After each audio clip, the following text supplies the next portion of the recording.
به نام خدا. سلام دوستان عزیزم، وقتتون بخیر باشه. پادکست صدای سکوت امروز رو با مطلبی بسیار زیبا و جذاب شروع میکنیم. رازی پدر داروسازی و شیمی، کاشف الکل، اسید سولفوریک و نفت سفید و چند ماده دیگر، کیمیاگر، داروساز، پزشک و فیلسوف و شاعر و نوازنده که معروف بوده به یگانه اسب، جالینوس عرب و طبیب مسلمانان. که بود و چه کرد؟ لطفاً با من همراه باشید تا پادکست امروز رو با این مطلب زیبا شروع کنیم. ابوبکر محمد ابن زکریای رازی یا زکریای رازی در سال 251 قمری به دنیا اومدن و در سال 313 قمری از این دنیا رفتن. همه چیزدان، پزشک، فیلسوف، داروساز و شیمیدان ایرانی بود.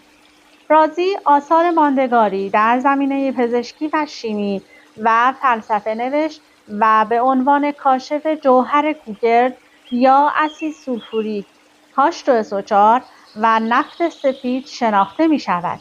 وی همچنین درباره کیهانشناسی، منطق و ریاضیات نیز آثار ارزنده‌ای دارد. به گفته جورج سارتن، پدر تاریخ علم، رازی بزرگترین پزشک ایران در زمان سده‌های میانه بود. پرویز اسکایی و جوئل کریمر در کتاب احیای فرهنگی در عهد آل بویه رازی را شخصیتی دانستند که بر قله انسانگرایی ایرانی ایستاده است. به پاس زحمات فراوان رازی در داروسازی در ایران، روز 5 شهریور برابر با 27 اوت روز بزرگداشت رازی، شیمیدان بزرگ ایرانی و روز داروساز نامگذاری شده است. اما سرگذشت آقای رازی: نام وی محمد و نام پدرش زکریا و کنیه‌اش ابوبکر بود. هرچند ابوبکر نام است و به عنوان کنیه استفاده نمی شود، مورخان شرقی در کتاب‌های خود او را محمد ابن زکریای رازی خواندند. اما اروپاییان و مورخان غربی در کتاب‌های خود از او به نام‌های رازس و الرازی یاد کردند. به گفته ابوریحان بیرونی، وی در شعبان سال 251 هجری برابر با 865 میلادی و 244 خورشیدی در ری زاده شد و دوران کودکی و نوجوانی و جوانی او در این شهر گذشت. چون این شهرت دارد که در جوانی عود می‌نواخته و گاهی شعر می‌سروده است. بعدها به زرگری و سپس به کیمیاگری روی آورد. وی در سنین بالا علم پزشکی را آموخت. بیرونی معتقد است او در ابتدا به کیمیا اشتغال داشته و پس از آنکه در این راه چشمش بر اثر کار زیاد با مواد تند و تیزبو آسیب دید، برای درمان چشم به پزشکی روی آورد. در کتاب‌های مورخان اسلامی آمده است که رازی پزشکی را در بیمارستان بغداد آموخته است. در آن زمان بغداد مرکز بزرگ علمی دوران و جانشین دانشگاه جندیشاپور بوده است. رازی برای آموختن علم به بغداد سفر کرد و مدتی نامعلوم در آنجا اقامت گزید و به تحصیل علم پرداخت. سپس ریاست بیمارستان معتضدی بغداد را بر عهده گرفت. پس از مرگ معتضد خلیفه عباسی به ری بازگشت و عهدهدار ریاست بیمارستان ری شد و تا پایان عمر در این شهر به درمان بیماران مشغول بود. رازی در اواخر عمر خود نابینا شد. درباره علت نابینا شدن او روایت‌های مختلفی وجود دارد. ابوریحان بیرونی سبب کوری رازی را کار مداوم با مواد شیمیایی چون بخار جیوه می‌داند. رازی در سال 313 قمری برابر با 304 خورشیدی در ری درگذشت مکان اصلی آرامگاه رازی تا امروز ناشناخته مانده است. مهمترین سند تاریخی درباره تولد و مرگ رازی کتاب فهرست کتب رازی نوشته ابوریحان بیرونی است. در این کتاب تولد رازی در ماه شعبان 251 قمری، سپتامبر 865 میلادی و 244 خورشیدی و مرگ او در 5 شعبان 313 هجری قمری، 31 اکتبر 925 میلادی و 304 خورشیدی ثبت شده است. ضمناً در این رساله ابوریحان علاوه بر آنکه صریحاً تاریخ تولد و وفات رازی را متذکر شده، مدت عمر او را به سال قمری 62 سال و 5 روز و به خورشیدی 60 سال و 2 ماه و 1 روز به طور دقیق آورده است. غلام سرور هندی در تاریخ وفات او سروده است: چون شد از دنیا به فردوس برین، حضرت بوبکر رازی اهل راز، وصل او بوبکر محبوب حبیب هست، هم صوفی کامل پاکباز. هر یک از جمله های ابوبکر محبوب حبیب و صوفی کامل پاکباز از نظر ابجدی 310 حرف است که به گفته اشاره‌ای به سال فوت اوست. رازی به عقل‌گرایی و تجربه‌گرایی اهمیت زیادی میداد و بسیاری از باورهای دینی و متافیزیکی متداول زمان خود، از جمله آموزه‌های برخی صوفیان را به نقد کشید. و اغلب حتی نسبت به ادیان، پیامبران و آموزه‌های ماوراءالطبیعی رویکردی شکاکانه داشت. آثارش مانند سنباد یا مخارق الانبیا نشان می‌دهند که او منتقد ادیان نهادینه شده و باورهای غیر عقلانی بود و جهات زیادی در نقطه مقابل نگرش عرفانی قرار داشت. دانشنامه بریتانیکا نوشته است که او خود را نسخه آریایی سقراط در فلسفه و بقراط در پزشکی می‌دانسته است. به نوشته اسپرینگر لی، رازی آزاده‌ترین و مستقل‌ترین متفکر اسلامی بود که قدرت استدلال را یک هدیه همگانی می‌دانست که خداوند بدون هیچ تمایزی به همه انسان‌ها عطا کرده است. کتاب‌هایی در تقبیح مذاهب و در باب روش‌های شیادی پیامبران به رازی منسوب است که اگرچه امروز خودشان موجود نیستند، اما بخش‌هایی از آنها در آثار دیگران بحث و بررسی شده‌اند. به گفته ابوریحان بیرونی، رازی نه تنها اسلام که تمامی مذاهب را تقبیح می‌کرد، او همه کسانی را که از ابتدا ادعای پیغمبری کردند شیادانی می‌دانست که در بهترین حالت بیماری روانی داشتند. وی همچنین قرآن را مجموعه‌ای از افسانه‌های سراسر تناقض می‌خواند که هیچگونه اطلاعات مفید و به درد بخوری ندارد. رازی در فصل در آیین زدگی از کتاب طب روحانی می‌نویسد: شریعت و آیین‌های پست پیروان خود را فریب داده و به هلاکت رساندند و دین و مذهب پدیده‌ای هوایی و غیر عقلانی است. وی همچنین در فصل اول از همین کتاب خرد را می‌ستاید و آن را سبب شناخت آفریدگار و مهمترین و بزرگترین منبع نجات آدمی تصور می‌کند. هانری کربن در مقدمه‌ای که بر جامع الحکمتین ناصر خسرو نوشته، بخشی از آن با نام نقد آراء محمد زکریای رازی در جامع الحکمتین به فارسی ترجمه شده است، میگوید وی نبوت و وحی را نفی می‌کرد و ضرورت آن را نمی‌پذیرفت. در تفکر رازی همه انسان‌ها قدرت و توانایی رسیدن به معرفت و دانایی را دارند. بنابراین از لحاظ توانایی کسب معرفت با هم برابرند و بر یکدیگر هیچ برتری ندارند.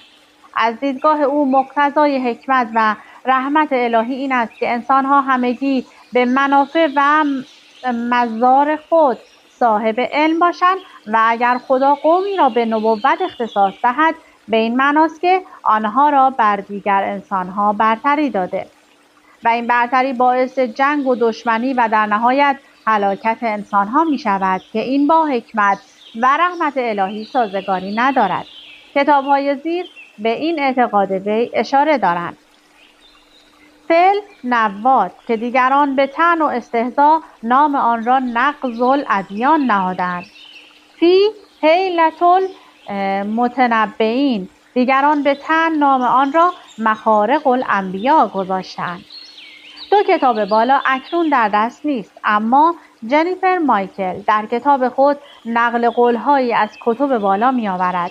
همچنین احمد بیرشک می‌نویسد از تعلیمات او این بود که همه آدمیان سهمی از خرد دارند که بتوانند نظرهای صحیح درباره مطالب عملی و نظری به دست آورند. آدمیان برای هدایت شدن به رهبران دینی نیاز ندارند. در حقیقت دین زیان‌آور و مسبب کینه و جنگ است. او نسبت به همه مقامات همه سرزمین‌ها شک داشت. رازی درباره قرآن می‌گوید تو ادعا می‌کنی که معجزه‌ای که نبوت محمد را اثبات می‌کند حاضر و در دسترس است، یعنی قرآن. تو می‌گویی که هر کس انکارش می‌کند یکی مشابهش را بیاورد.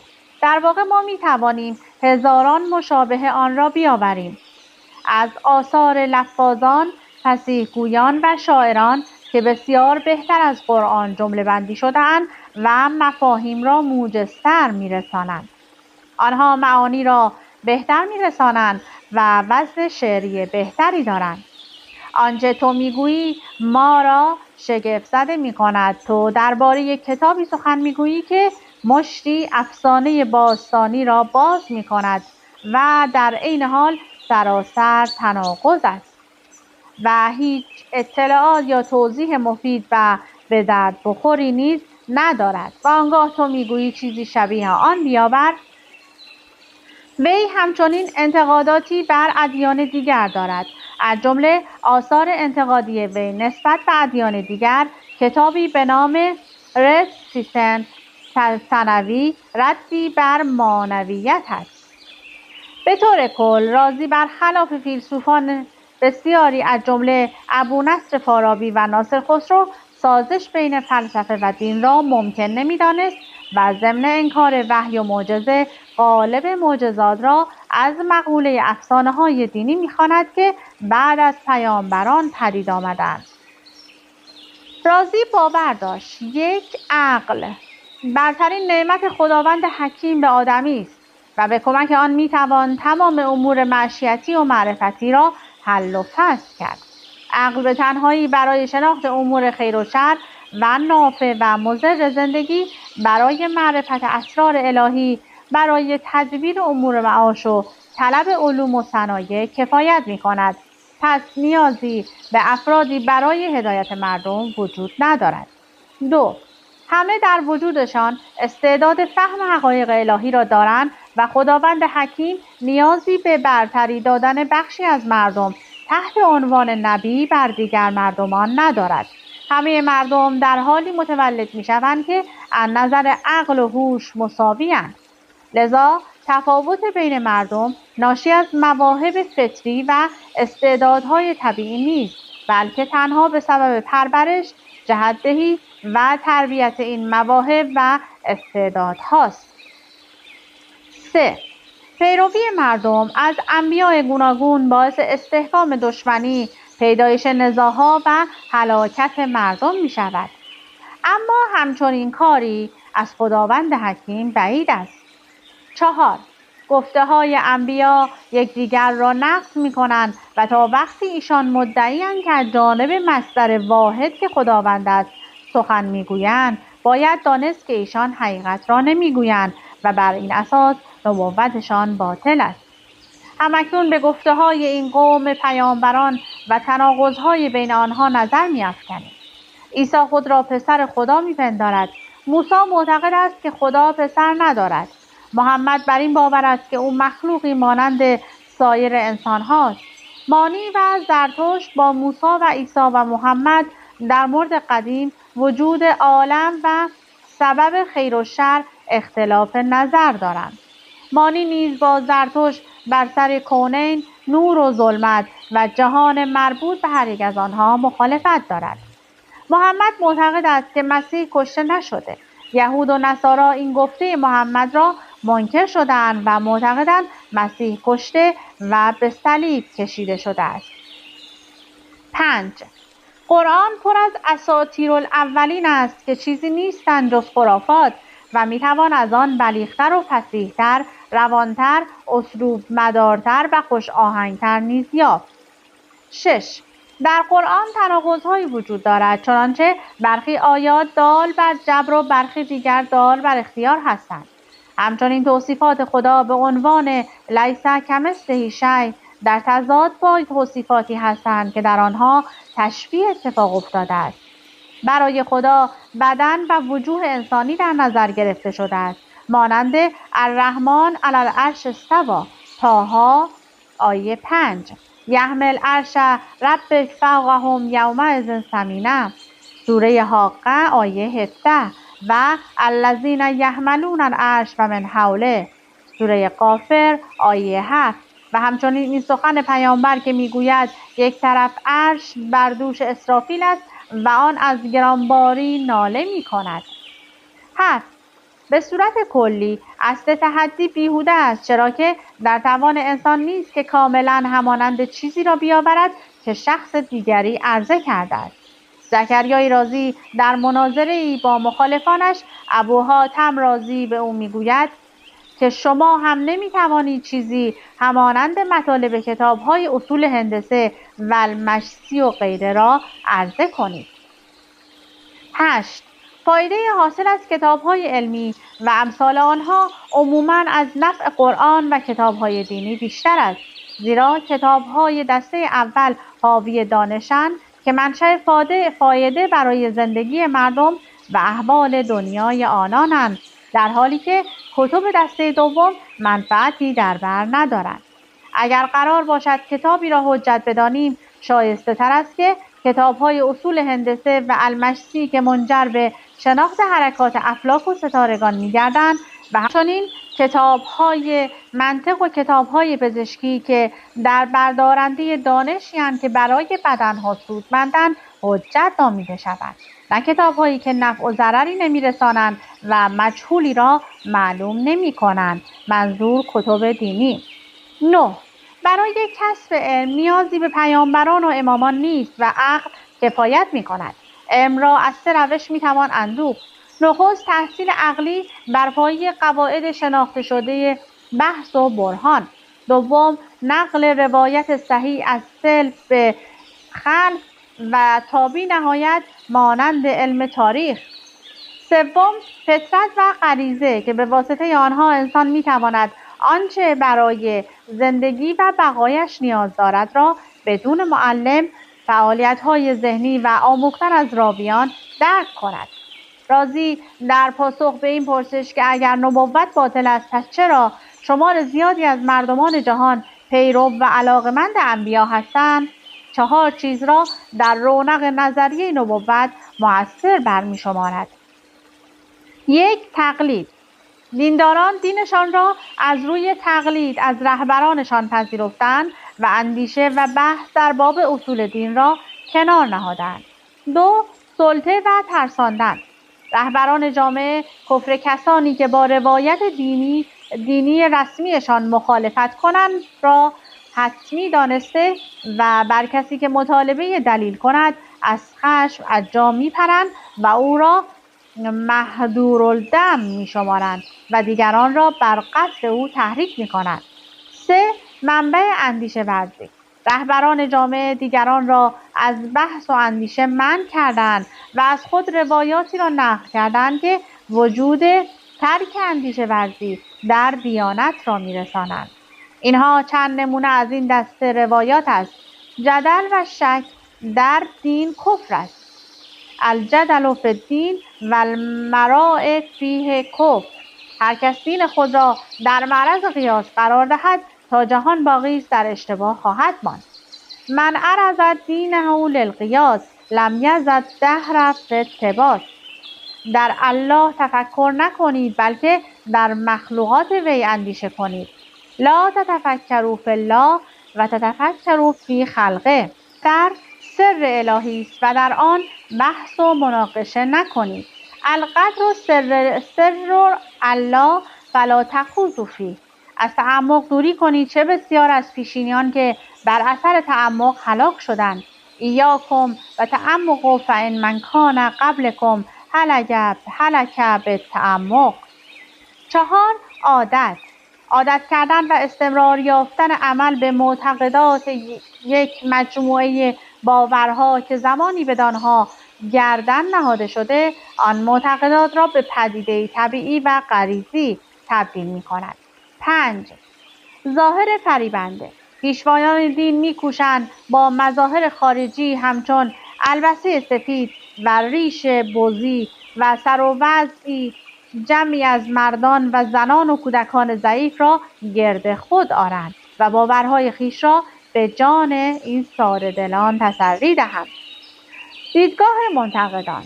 وی را هیچگاه به دلیل دیدگاه‌های ضد دینی که داشت زندانی یا اعدام نکردند، اما نوشتارهای دینی او مورد سانسور قرار گرفتند و از میان رفتند.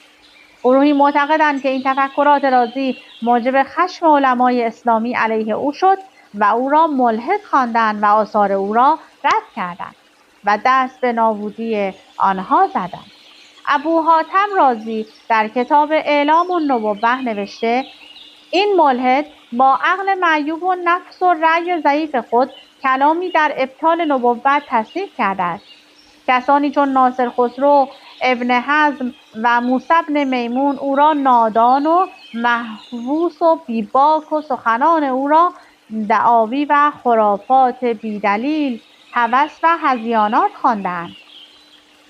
ابن قیم الجوزیه میگوید رازی از هر دینی بدترین چیزهای آن را برگزید و کتابی در ابطال نبوات و رساله‌ای در ابطال معاد تالیف کرد و مذهبی ساخت که از مجموع عقاید زندیقیان عالم ترکیب یافته بود. افراد زیادی بر باورهای رازی رد نوشتند و برخی از باورهای رازی را در این ردیه‌ها نقد کردند. ذبیح الله صفا از 12 نفر که بر آراء رازی رد نوشتند نام میبرد. ابوریحان بیرونی در رساله کوتاهی که در اواخر سده 11 میلادی نوشت، رازی را به خاطر دیدگاه‌های دینی و فلسفیش نقد کرد. بیرونی فردی مسلمان بود در حالی که دین رازی را به باد انتقاد می‌گرفت. همچنین نوشته‌های وی جنبه همگونی با هرمسیه داشتند و با مانوی‌ها به همدردی می‌پرداختند. اینها دلایل نقد وی توسط ابوریحان بیرونی بود. ابن سینا هم که خود پزشک و فیلسوف بود، رازی را برای دخالت در متافیزیک مورد نقد قرار می‌دهد. وی در بحثی درباره رازی به ابوریحان بیرونی می‌گوید: یا از محمد بن زکریای رازی که در مابعد الطبیعه دخالت می‌کند و بیش از شایستگی خود رفتار می‌کند، او باید به جراحی و آزمایش ادرار و مدفوع محدود شود. در واقع او خود را در معرض دید قرار داده و جهل خود را در این موارد نشان داده است. ناصر خسرو در کتاب زاد المسافرین ابوالعباس ایران شهری را استاد رازی می‌داند و رازی را نکوهش می‌کند که از دیدگاه‌های استاد خود به نظرات ملحدانه‌ای مانند نفی ابداع و قول به مبادی پنجگانه ازلی، خدا، نفس کلی، ماده مطلق، فضای مطلق و زمان مطلق رسیده است. رازی مردی خوشخو و در تحصیل کوشا بود. وی به بیماران توجه خاصی داشت و تا زمان تشخیص بیماری دست از آنها بر نمی داشت و نسبت به فقرا و بینوایان بسیار رئوف بود. رازی برخلاف بسیاری از پزشکان که بیشتر مایل به درمان پادشاهان و بزرگان بودند، بیشتر با مردم عادی سر و کار داشته است. ابن ندیم در کتاب الفهرست خود میگوید تفقد و مهربانی به همه کس به ویژه فقرا و بیماران داشته. از حالشان جویا و به عیادتشان میرفت و مقرری‌های کلانی برای آنها گذاشته بود.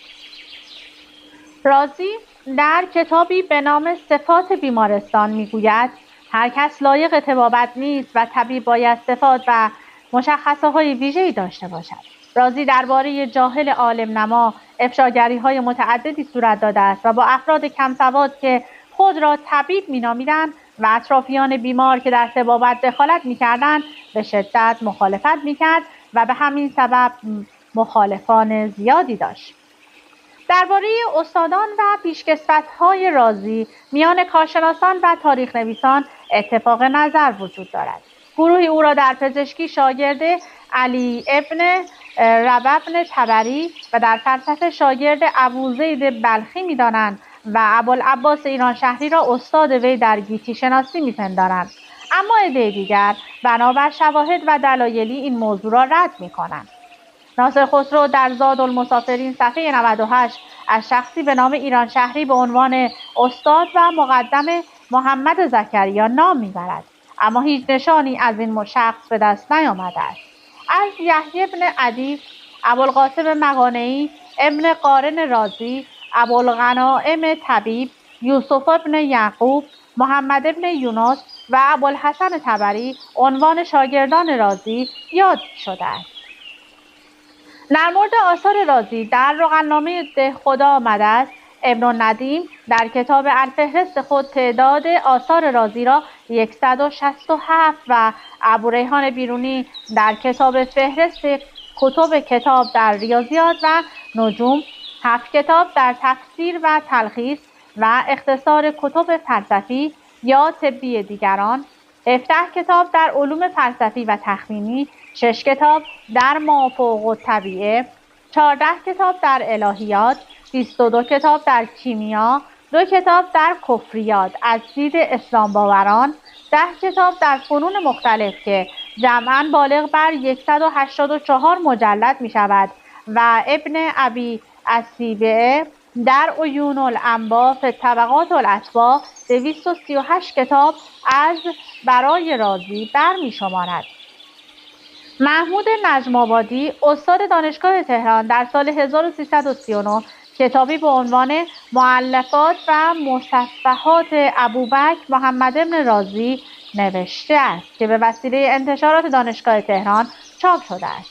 در این کتاب فهرست‌های ارائه شده توسط ابن ندیم و ابوریحان بیرونی و ابن قفطی و ابن السیبه یا با یکدیگر تطبیق داده شده و در مجموع 271 کتاب و رساله و مقاله فهرست شده.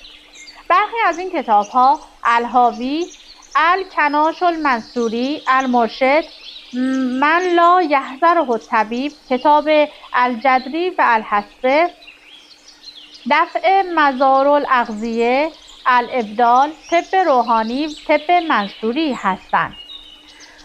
رازی پزشکی عالی‌قدر بود و در زمان خود شهرت بسزایی داشت. رازی از زمره پزشکانی است که بعضی از عقاید وی به ویژه در درمان بیماران با مایعات و غذا در درمان‌های امروزی نیز به کار می‌رود.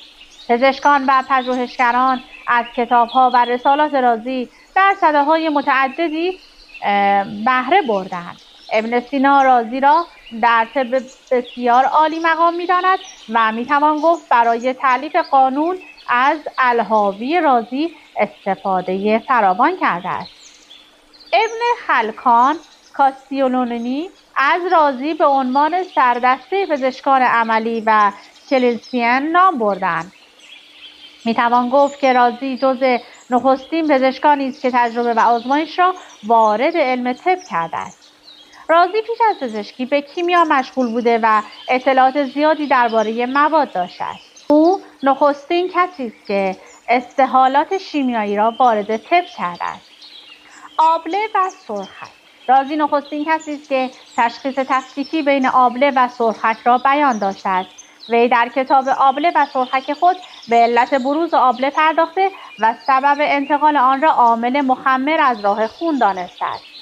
او ضمن معرفی آبله و سرخک به عنوان بیماری‌های حاد نشانه‌هایی از بی‌خطر یا کشنده بودن آنها را بیان می‌دارد و برای مراقبت از بیمار مبتلا به این بیماری‌ها روش‌هایی را توصیه می‌کند. از جمله به عنوان نخستین پزشک استفاده از پنبه را در طب آورده و به منظور زخم نشدن بدن بیماران آبله‌ای از آن بهره می‌برده است. همچنین در مراقبت از چشم‌ها و پلک و گلو و بینی این بیماران توصیه فراوان کرده است. در کتاب آبله و سرخک رازی در مورد آبله و سرخک چه قبل از ظهور بیماری و چه بعد از آن و جلوگیری از عوارض بیماری به اندام‌های بدن تدابیری آورده شده است. درمان بیماری‌های داخلی. رازی اسراف در دارو را بسیار مضر می‌دانست. وی معتقد بود درمان باید تا جای ممکن با خوراک باشد. در غیر این صورت با دارویی منفرد و ساده و اگر آن هم کارساز نبود باید داروی ترکیبی استفاده شود. رازی میگوید هرگاه طبیب موفق شود بیماری‌ها را با غذا درمان کند به سعادت رسیده است. وی بسیاری از داروها را روی جانوران آزمایش کرده و آثار آنها را ثبت و تشریح کرده و سپس برای بیماران تجویز می‌کرده است. جراحی. اگرچه رازی به عنوان پزشک شناخته می شود اما بعضی از مورخان او را به نام جراح می شناسند. از مطالعه آثار وی چنین برمی آید که او در جراحی صاحب نظر بوده است. وی درباره سنگ کلیه و مثانه کتابی نوشته و در آن تاکید کرده در صورتی که درمان سنگ مثانه با راه‌های طبی مقدور نباشد باید به عمل جراحی پرداخت و در این کتاب از اسبابی که با آن عمل سنگ مثانه را انجام می‌داده نام برده است. رازی نخستین پزشکی است که در عالم پزشکی از سل مفصلی انگشتان صحبت کرده. او در شکسته بندی و در رفتگی‌های قدم‌هایی برداشته و آثاری از خود به جای گذاشته است. تغذیه. رازی از نخستین افرادی است که بر نقش خوراک در تندرستی و درمان پافشاری بسیار دارد. رازی کتابی درباره خوراک دارد به نام منافع الاغذیه و مزارها که یک دوره کامل بهداشت خوراک است و در آن از خواص گندم و سایر حبوبات و خواص و ضررهای انواع آبها و شرابها و مشروبات غیر الکلی و گوشت‌های تازه و خشک و ماهی‌ها سخن گفته است و فصلی در باب علل و جهات اشتها و گوارش غذا و ورزش و غذاهای گوارا و پرهیزهای غذایی و مسمومیت‌ها دارد. پزشکی کودکان. نخستین نوشته اختصاصی و مستقل راجع به بیماری‌های کودکان به محمد بن زکریای رازی نسبت داده شده است. از این رو برخی مانند سابریل الگوت او را پدر پزشکی کودکان قلمداد کردند. اما شیمی و داروسازی. رازی تحصیل شیمی را بیش از پزشکی آغاز کرد و آثاری چشمگیر درباره آن را از خود بر جای گذاشت. بیشتر تاثیر رازی در شیمی طبقه بندی او از مواد است.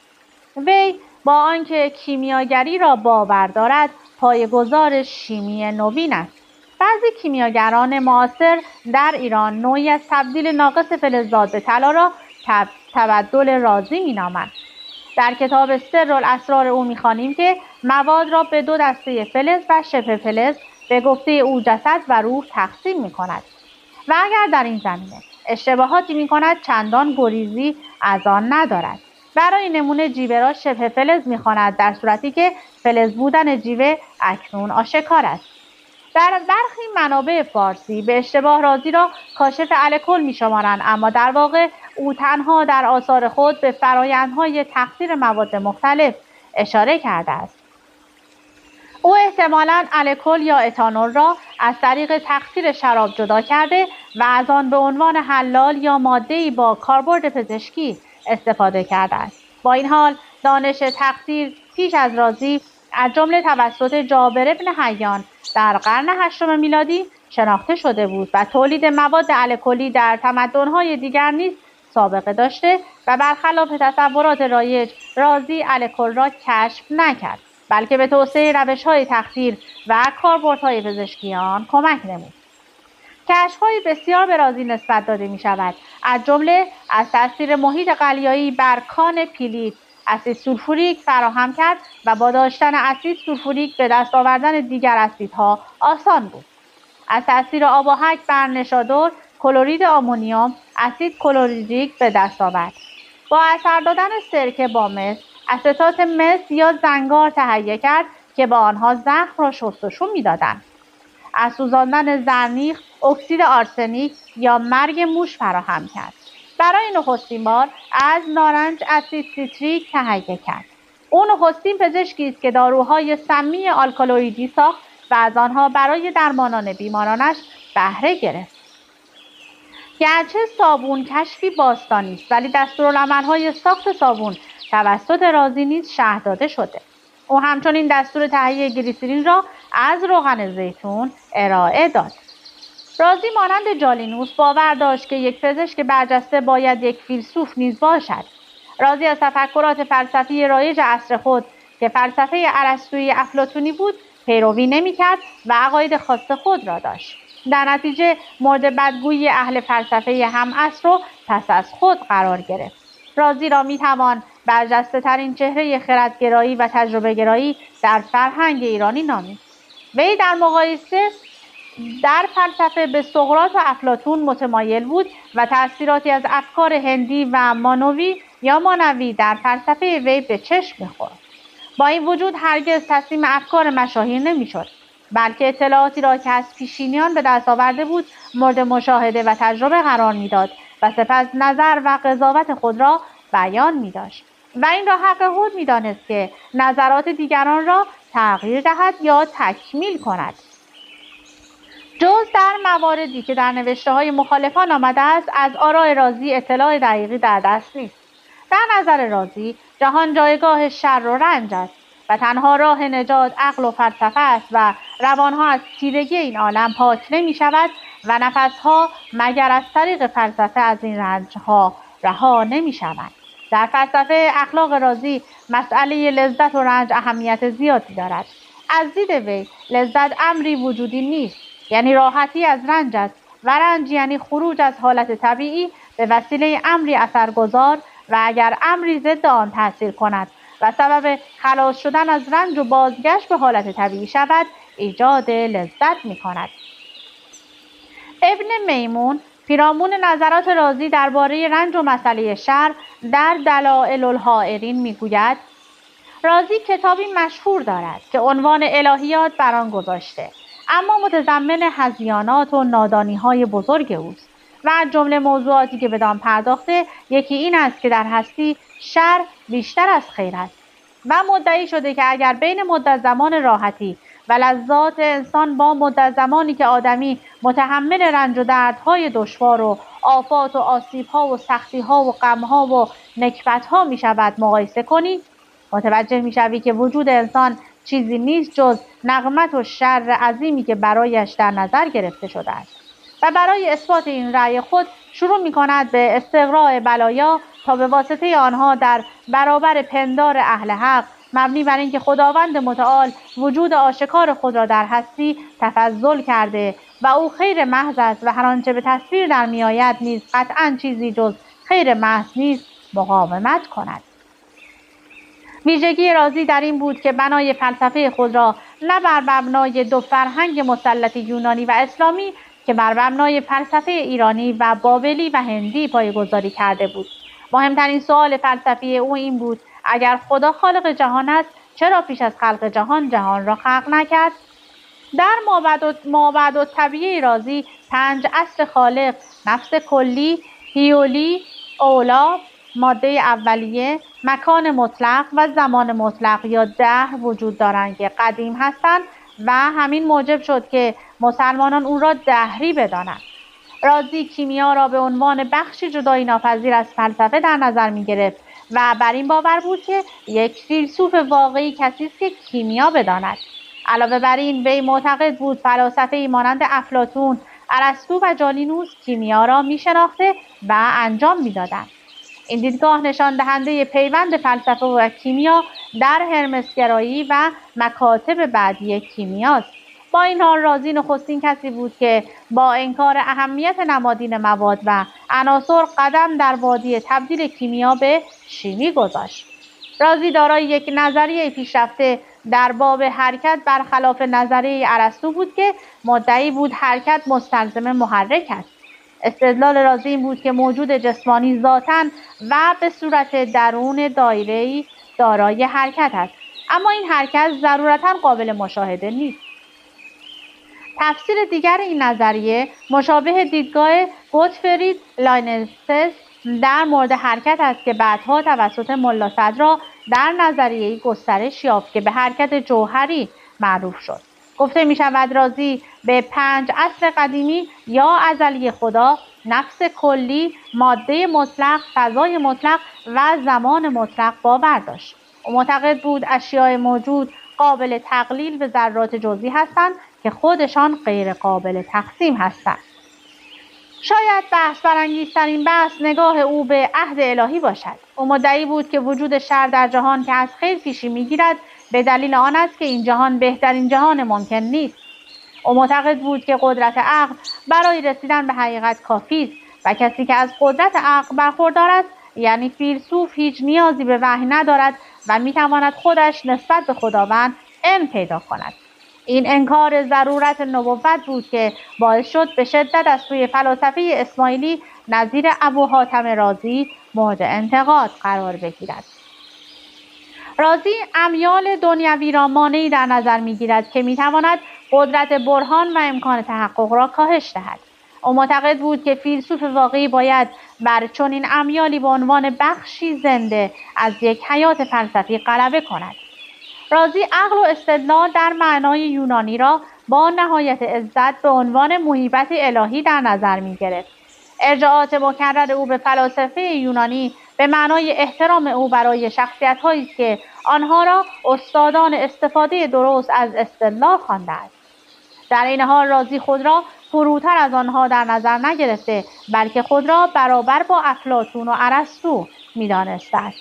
به نظر می‌رسد رازی طی سده‌های بعدی نفوذ کمتری در فلسفه داشته است. چند او سوالات خاصی مطرح کرده و بحث‌های فلسفی و کلامی بزرگی را نظیر آنچه در ردیه ابو حاتم رازی دیده می‌شود داشته است. خب وایس من یک کمی هم طولانی شد. دوست داشتم که همه مطالبی که در مورد زکریای رازی هستش رو برای شما بخونم که هنوز کیهانشناسی، یادبودهایی که براش در ایران گذاشتن، آرامگاه رازی و مطالب دیگه مونده که دیگه وقت به من اجازه نمیده. امیدوارم که از این پادکست خوشتون اومده باشه. به دوستانتون هم معرفی کنید. از اینکه با من همراه بودید سپاسگزارم. تا وایس بعدی، خدا نگهدارتون.